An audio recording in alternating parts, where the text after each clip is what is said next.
Paano gamitin ang Business Days feature ng Merchantry? Sa Merchantry, ang Business Days ay nagre-record ng start at end ng operations para siguradong accurate ang daily sales.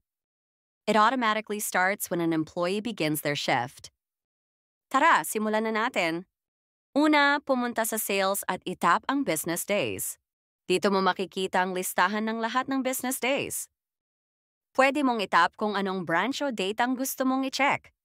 Sa loob ng Business Day information, makikita mo ang mga sumusunod. Store, kung saang branch ito.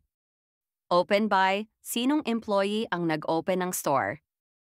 Opened at, anong oras nagsimula? Total orders, bilang ng transactions. Status, open pa ba o close na?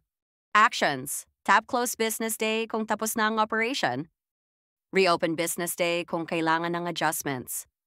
Makikita mo rin ang kumpletong breakdown ng mga sumusunod. Total sales, lahat ng benta sa araw na yon. Total discounts, lahat ng diskwentong na ibigay sa customers. Total expense, mga gastos na na-record. Cash in drawer, ang actual cash na nasa store. Bukod pa dito, makikita mo rin ang sales by payment method.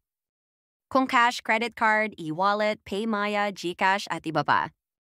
Kasama rin dito ang kabuuang halaga na ibinayad ng customer ayon sa bawat payment method. Expenses breakdown, mga gastos ng store ngayong araw kasama ang amount. Sales by product, para malaman kung anong mga produkto ang nabenta. Kasama rin dito ang total quantity sold per product. Ganun lang kadali.